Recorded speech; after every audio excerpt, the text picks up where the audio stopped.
સોનગઢમાં નમોત્સવનું ભવ્ય આયોજન, સાંસ્કૃતિક રંગો અને રાષ્ટ્રભાવનાનો અનોખો સંગમ. સોનગઢની પાવન ધરા પર આપણા અખંડ સાંસ્કૃતિક વારસા અને દેશના યશસ્વી પ્રધાનમંત્રી નરેન્દ્ર મોદી સાહેબના પ્રેરણાદાયી જીવન પ્રસંગોને જીવંત કરતી મલ્ટીમીડિયા રજૂઆત નમોત્સવનું ભવ્ય આયોજન કરવામાં આવ્યું હતું.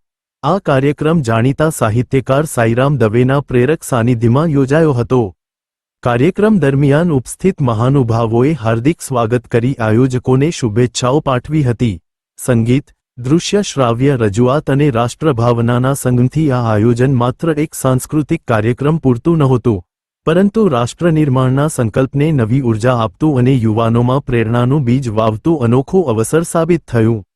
આ પ્રસંગે રાજ્યકક્ષાના મંત્રી જયરામભાઈ ગામિત, સાંસદ પ્રભુભાઈ વસાવા, જિલ્લા પંચાયત પ્રમુખ જલમસિંહ વસાવા, ધારાસભ્યો કુંવરજીભાઈ હાલપતિ અને ધારાસભ્યો મોહનભાઈ કોકણી, પ્રદેશ ભાજપા મંત્રી શ્રીમતી કૈલાશબેન ગામિત, જિલ્લા પ્રભારી મધુભાઈ કાથિરિયા, જિલ્લા પ્રમુખ શ્રી સુરજભાઈ વસાવા, માજી મંત્રી શ્રી કાંતિભાઈ ગામિત, માજી જિલ્લા અધ્યક્ષ શ્રી મયંકભાઈ જોશી, પૂર્વ ધારાસભ્ય શ્રી સુભાષભાઈ પાડવી તથા પ્રદેશ કારોબારી સભ્ય શ્રી રાજેન્દ્રભાઈ કુંવર સહિત જિલ્લાના આગેવાનો અને હોદ્દેદારો ગૌરવસભર ઉપસ્થિત રહ્યા હતા.